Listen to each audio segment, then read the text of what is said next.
Olá, boa noite. Meu nome é Camila Cabral.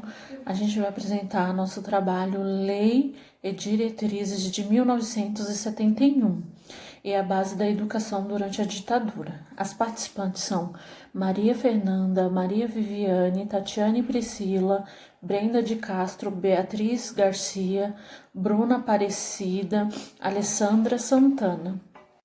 Bom, gente, não é a primeira vez que o ensino médio é reformulado. Há 46 anos, o país viveu um processo semelhante. Em 1971, o governo militar instituiu a reforma do ensino de primeiro e segundo grau, depois de tramitação sumária no Congresso. A Lei 5692 mudou a organização do ensino no Brasil. Numa alteração radical, o segundo grau passou a ter como principal objetivo a profissionalização. Em curto e médio prazo, todas as escolas públicas e privadas desse nível deveriam tornar-se profissionalizantes. Elas teriam que escolher os cursos que ofereceriam, dentre mais de 100 habilitações, que incluíam formações variadas como auxiliar de escritório ou de enfermagem e técnico em edificações, contabilidade ou agropecuária. O aluno receberia, ao fim do segundo grau, um certificado de habilitação profissional. Os governos estaduais teriam que implementar as medidas. A formação geral, antes oferecida por meio do secundário, que podia ser clássico ou científico, perderia espaço. A reforma geral, antes oferecida por meio do secundário, que podia ser clássico ou científico, perderia espaço. Milagre brasileiro. A necessidade de mão de obra foi o argumento do governo de Emílio Médici ao conceber a reforma do ensino. O Brasil vivia um milagre econômico, com industrialização acelerada e expectativa de crescimento.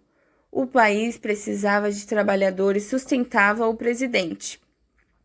Em 1970, o governo nomeou 9 especialistas para elaborar a reforma.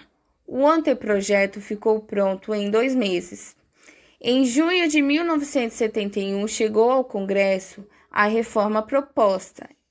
Implicava abandonar o ensino verbalístico e academizante para partir vigorosamente para um sistema educativo de primeiro e segundo grau, voltados às necessidades do desenvolvimento, dizia a mensagem do ministro da Educação, Jarbas Passarinho, enviada com o projeto que daria origem à Lei de 5.692.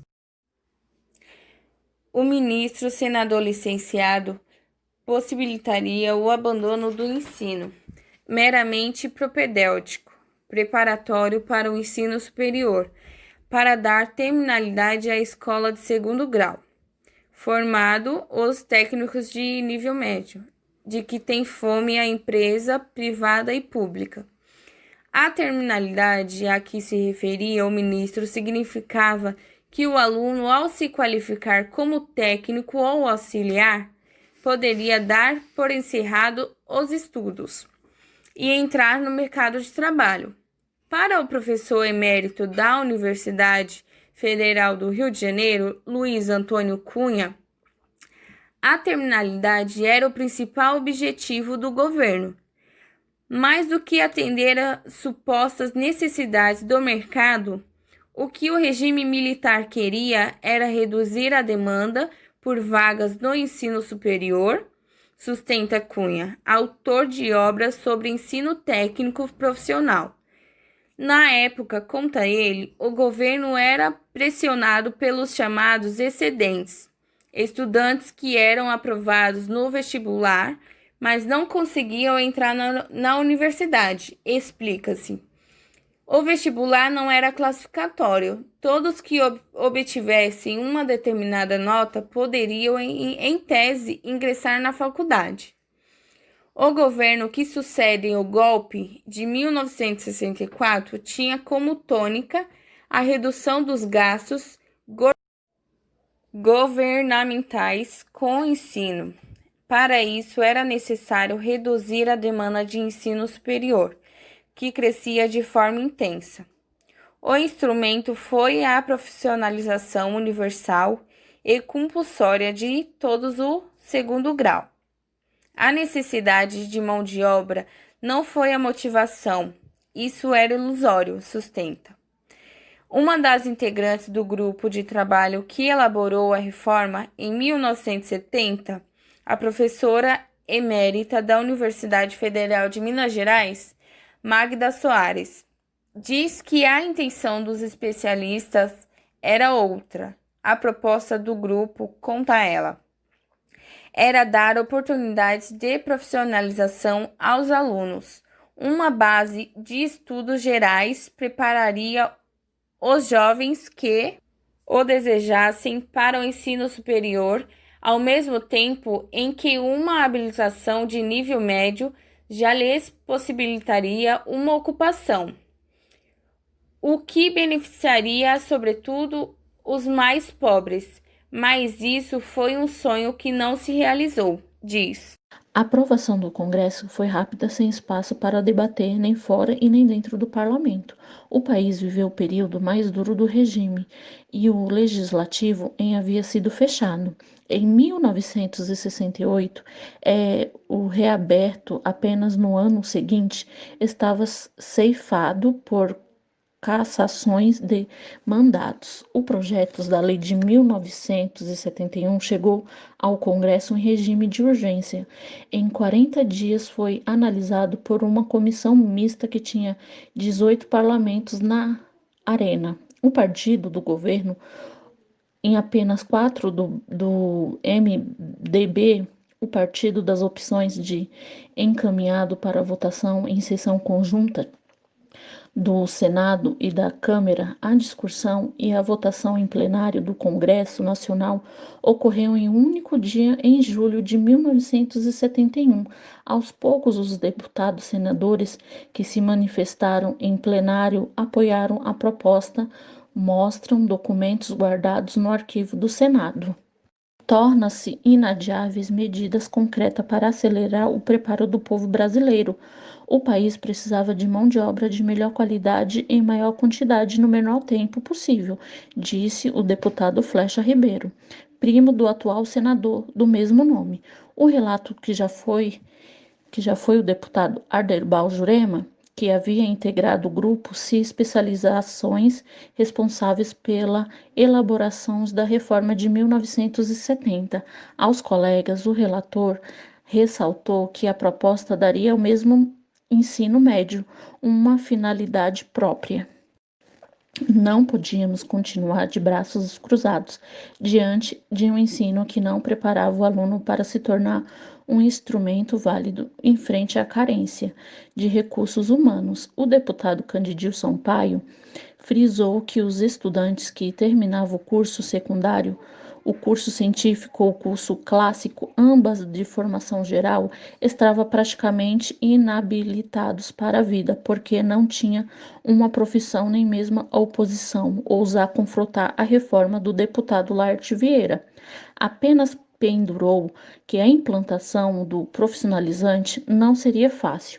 Ele disse que o relato sabia que não havia corpo docente para transformar o país em uma hora para outra. O ministrado ensino técnico com que estruturava questionou: reconhecemos nós da oposição que as intenções do governo são válidas, mas não queria Vossa Excelência convencer a todos nós e aos brasileiros que com este projeto estão dando aí Emendas. Na tramitação do projeto no Congresso, mais de 300 emendas foram apresentadas.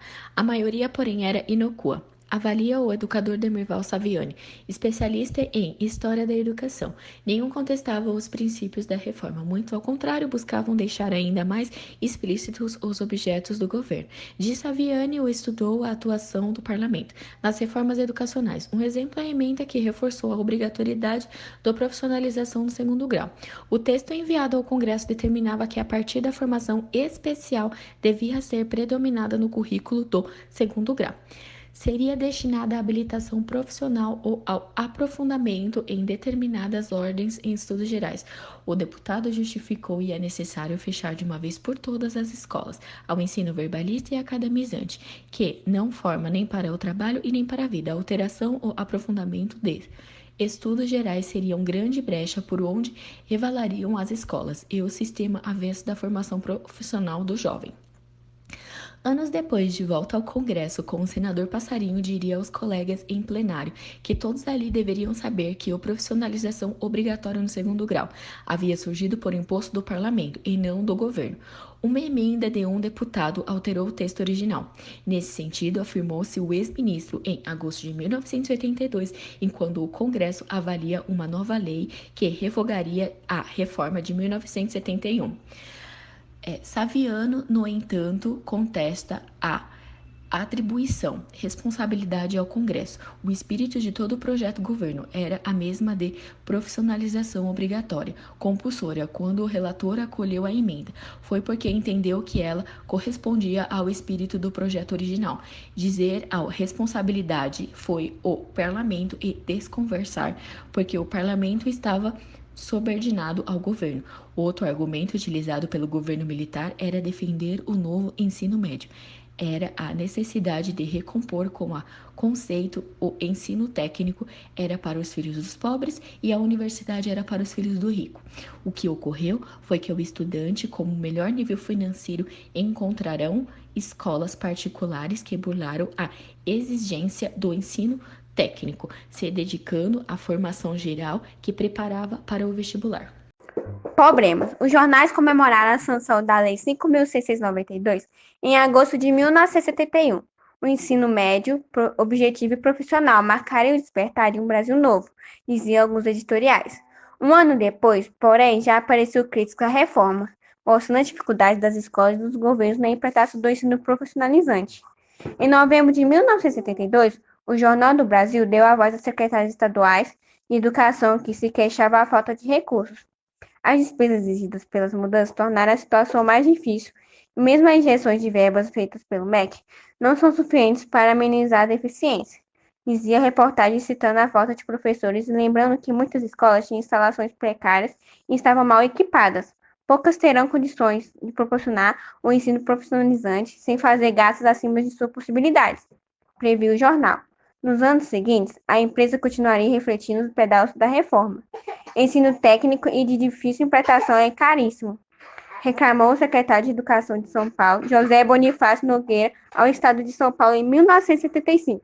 A implantação de mudanças tão ampla era mesmo complexa, explica o consultor legislativo do Senado, José Edmar de Queiroz. A legislação mudou sem que os sistemas de ensino da rede física de recursos humanos estivessem preparados para atender a nova regra. Uma escola ensina curso clássico e científico e de repente tem que ensinar profissionalizante? Isso não é simples. As escolas não se adaptaram. O consultor conta casos como o de um colégio onde os alunos de curso de datilografia, por falta de máquinas de escrever, treinavam em uma cartela com teclas desenhadas. Relatos semelhantes apareciam nos jornais da época. Uma professora admitiu que em 1977 que sua escola não tinha nem mesmo tubos de ensaio, mas oferecia curso de laboratorista em análises clínicas. Queiroz, que acaba de concluir o estudo sobre a reforma do ensino médio, aponta outro problema. Ninguém queria um profissionalizante. Tanto os estudantes quanto suas famílias sonhavam com uma universidade. Porém, a preparação para o vestibular se tornará falha, principalmente nas escolas públicas. A necessidade de profissionais para o mercado de trabalho também se mostrou enganosa. A suposição de uma demanda de técnicos que justificaria uma reforma dessa amplitude não tinha base na realidade e não se demonstrou efetivamente, afirma Demaval Saviani. Os próprios empresários tinham a preferir a escola garantisse a formação geral, explica o professor. Mas em erro maior, avalia, foi a concepção da reforma sobre o papel da escola. Dizia-se que a escola estava desfasada e deveria se articular para atender as demandas do mercado de trabalho. Acontece que a escola não é agência de treinamento profissional para as empresas. Escola é instituição de formação dos seres humanos e acesso à cultura letrada. Desorganização. Ao falar à imprensa no fim de 1971, fazendo um balanço do ano, Jarbas Passarinho vaticinou a reforma do ensino marcará profundamente a educação brasileira. Ela é de tal profundidade que, com um enorme êxito ou com um enorme fracasso, não deixará de marcar. Em relação ao primeiro grau, a reforma foi muito positiva, dizem especialistas. Ela trouxe avanços como a expansão do ensino obrigatório de 4 para 8 anos e o fim do exame de admissão que o concluinte do primário precisava fazer para continuar os estudos, e que o barrava os alunos. Mas para o segundo grau foi um fracasso, avalia o professor Luiz Antônio Cunha. Disso não resultou absolutamente nada, a não ser desorganização escolar no ensino médio, cujos resultados negativos estão presentes até hoje. Se de repente todo o ensino do segundo grau é obrigado a se enquadrar em determinada forma compulsoriamente, algumas escolas até conseguem, outras menos, mas a falsificação vira tônica. O que tivemos de ensino falsamente profissional é algo de se arrepiar. A professora Magna Soares, do grupo que elaborou a reforma, reconhece que os sistemas de ensino não tinham condições de colocar em prática o que determinava a lei. Educadores que éramos, não nos demos conta de que a realidade se impõe ao desejável. A profissionalização requeria das redes públicas e das escolas uma reformulação que exigia mudanças pedagógicas, de infraestrutura, de qualificação de professores, mudanças radicais e mesmo quase impossíveis, por questão de financiamento, de contratação de novos professores, construção de laboratórios e oficinas. Não foi visível, diz ela. O professor Remy Castione, da Universidade de Brasília, diz que a falta de preparação das redes do ensino para a efetivação das mudanças não foi exclusiva da reforma de 1971. Tiveram várias tentativas de mudar o ensino médio, mas todas tiveram a mesma dificuldade, a falta de preparo das pessoas que colocariam essas políticas em prática. A implantação e o fator definidor do sucesso de qualquer político educacional, a reforma educacional de 1971 também mexeu na organização das escolas. Até então, a educação básica era dividida em primário, com 4 anos de duração, um ensino médio composto por ginásio e colegial, com 8 ou 9 anos. Foi com a reforma que se criaram o primeiro e o segundo grau. O primeiro grau uniu o primário e o ginásio, somando 8 anos. O segundo grau ficou com 3 anos. Flexibilização. Em meio às críticas da profissionalização compulsória, a ditadura permitiu flexibilizações na Lei de 5.692. Ao longo dos anos, por fim, em 1982, o Congresso recebeu do governo militar o projeto que extinguiria a exigência de habilitação profissional. O relato da proposta, deputado Rômulo Galvão, explicou em plenário por que era preciso acabar com o profissionalizante obrigatório. Disse que nos 10 anos de vigência da lei se detectaram inarredáveis dificuldades em sua implantação. Além da falta de professores especializados, equipamentos e instalações, Galvão citava outros fatores que motivavam a mudança da norma. A formação dos jovens ficou comprometida com o empobrecimento da cultura geral. A preparação dos cursos superiores passou a depender cada vez mais dos cursinhos. Não se estabeleceu a correlação entre os técnicos formados e as necessidades do mercado. A profissionalização efetiva não ocorreu tendo sucesso apenas nos sistemas de treinamento, como as escolas do Senai e Senac, e os próprios educadores começaram a indagar de ser pedagogicamente aceitável impor ao jovem uma tomada de decisão precoce sobre o seu futuro profissional. Nessa fase, visa-se a formação integral do adolescente, centrada basicamente na educação geral, a qual deve-se associar uma adequada visão do mundo do trabalho, mas sem chegar necessariamente à profissionalização definitiva, argumentou o relator. O projeto foi aprovado em outubro de 1982. O último presidente do regime militar, João Batista Figueiredo, sancionou a Lei 7.044, que extinguiu o caráter obrigatório da profissionalização. A qualificação para o trabalho determinada pela reforma foi substituída pela expressão preparação para o trabalho, retirando a exigência de habilitação profissional, que passaria a ser opcional para as escolas. A ideia do ensino profissionalizante obrigatório acabaria sepultada pela própria ditadura que a concebeu. Escola oferecia aula de marcenaria e datilografia, e em 1972 o Jornal do Brasil acompanhou o início das aulas em uma das escolas públicas do Rio, eleita pelo governo como pilotos na implantação da reforma do ensino. Ensinar para a vida é um dos lemas de Gonzaga da Gama. Por isso, o forte do colégio são as oficinas, dizia a reportagem, informando que os alunos aprenderiam a datilografar e a fazer um bem torneado pé de mesa. A escola era conhecida pela qualidade do corpo docente e também suas oficinas.